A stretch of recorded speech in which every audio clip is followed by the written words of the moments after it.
Barcelona, Secret Finger Jutsu. 1,000 years of suffering.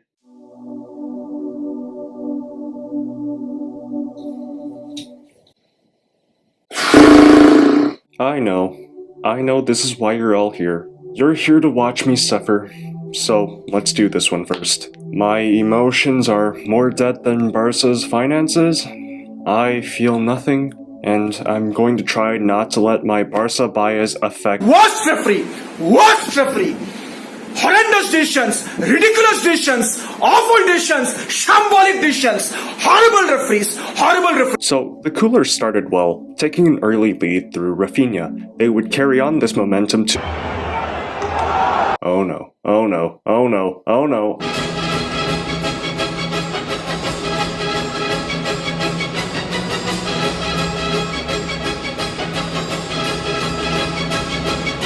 Barcelona are embarrassed at home as PSG reached the semi-finals for the first time since 2021.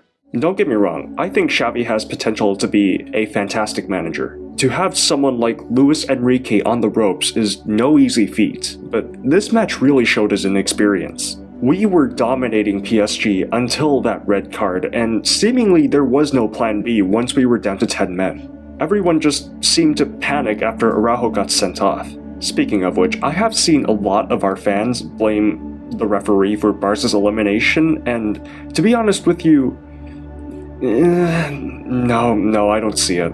He made a few calls that were quite harsh towards Barcelona, but nothing like the Anthony Taylor level of blindness we were claiming.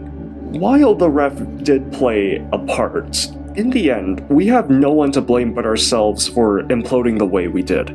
Because when the going got tough, what happened? Koundé forgot how to clear a ball, Lamine Yamal got subbed off, and Lewandowski turned into Polish Raheem Sterling. Not to mention the defensive backline gave Ter Stegen no help whatsoever. I mean, in what world does China's U23 team put up a better fight than Barcelona? Also, I'm usually not one for shaming former players, but wow, Dembele is absolutely pissing me off. Judas! Judas! Judas! Who would have thought this tie would be one of the best fixtures in the quarterfinals? Julian Brandt and Ian Maatsen would give Dortmund a 2-0 lead within the first half, putting them ahead on aggregate. However, into the second half, Mats Hummels would score an own goal and Angel Correa scores in the 64th minute, equalizing on the night and retaking the aggregate lead for Atletico. But for once, Dortmund clutches up and score another 2 quickfire goals to clinch a semi-final spot. Dortmund, please do me a favor. Demolish PSG on my behalf.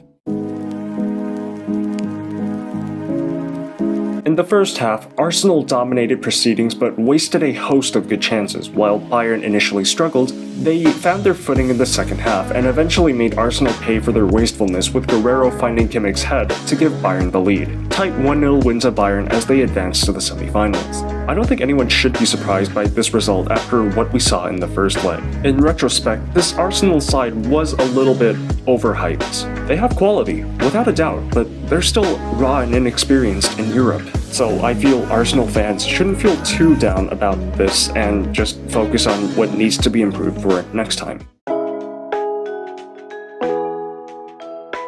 Oh boy. From the first leg, this tie was a roller coaster of emotions, and that did not change at all in this match. Despite City dominating proceedings, it would be Real Madrid to take the lead through Rodrigo. City would pepper the Real goal with shots, and in the second half, Kevin De Bruyne finally scored an equalizer for the Sky Blues. City would continue pushing for another goal, but nothing else could find the back of the net. With both sides level, the game would go down to a penalty shootout. Alvarez gives the citizens a good start, while Modric makes sure of their advantage. But not to worry, Real fans, because Bernardo Silva pulls an Aisho speed. Bellingham steps up to draw Real level. Kovacic would miss the next pen, and Vasquez gives Real the lead. Foden and Nacho both scored their respective attempts. Now, it was do or die for City. Miss the next penalty, and they're eliminated. Who is Pep going to use? Doku? Rodri? Walker? No. For some reason, Pep chose goalkeeper Ederson for the last penalty. Well, whatever dark arts he was using, it worked. Ederson is officially better at penalties than Bernardo Silva. In the end, it amounted to nothing as Rudiger sends Real Madrid to the semi-finals. You could say that on Wednesday, the real winner was football heritage. Bayern triumph over Arsenal yet again, and Real Madrid win a penalty shootout in the Champions League yet again. Well, if anything good came out of that quarterfinal, I learned a lot of synonyms for pain. But this was an exciting quarterfinal, as with 31 goals, it is now the season with the most goals scored in the quarterfinal stage in Champions League history. But how did your team do? Did they do well? Did they implode? Let me know down in the comments. If you liked the video, like and subscribe. You can also follow my Twitter, and I'll see you next time.